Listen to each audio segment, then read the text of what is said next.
Hi friends, welcome to lucky Lakshmi channel. అందరూ బాగున్నారండి? నేను కూడా బాగున్నాను. అలాగే ముందుగా అందరికీ ఉగాది శుభాకాంక్షలు అండి. నేను సాఫ్ట్ మైసూర్ పాక్ చేస్తున్నానండి. దానికి కావాల్సిన పదార్థాలు తయారు చేసే విధానం ఒకేసారి చూపిస్తాను చూడండి.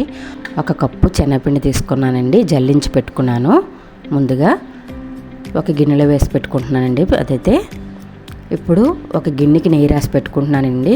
పాకం రెడీ అయ్యేటప్పుడు మనం నెయ్యి రాసేటప్పుడు టైం పడుతుంది కదా, అందుకే ముందుగానే గిన్నెకి నెయ్యి రాసి పక్కన పెట్టేసుకోవాలి. ఇప్పుడు స్టవ్ వెలిగించుకొని మందంగా ఉన్న పాన్ పెట్టుకొని 2 కప్పులు షుగరు, 1 కప్పు వాటర్ పోసుకుంటున్నానండి. మనం ఏ కప్పుతోనైతే శనగపిండి తీసుకున్నామో అదే కప్పుతో తీసుకోవాలండి. అన్నీని కొలతలన్నీ ఇలాగే చేసుకోవాలి.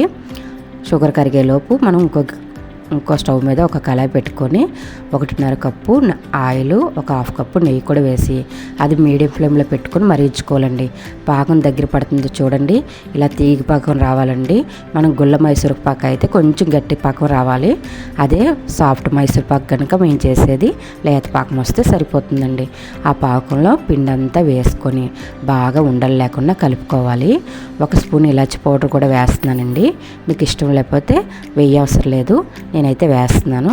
ఇది ఉండలు లేకుండా బాగా కలుపుకున్నాక మనం పక్కనే పెట్టుకున్నాం కదండి ఆయిల్ స్టవ్ మీద.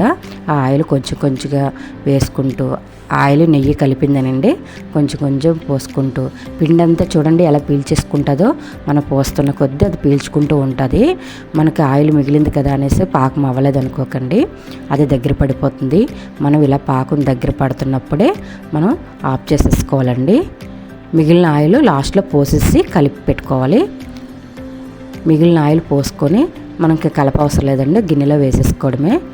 ఇప్పుడు నెయ్యి రాసిన గిన్నెలో ఇది మైసూర్ పాక్ అంతా వేసేసుకోవాలండి. చూడండి ఎలాగా గుల్లగుల్లగా వస్తుందో.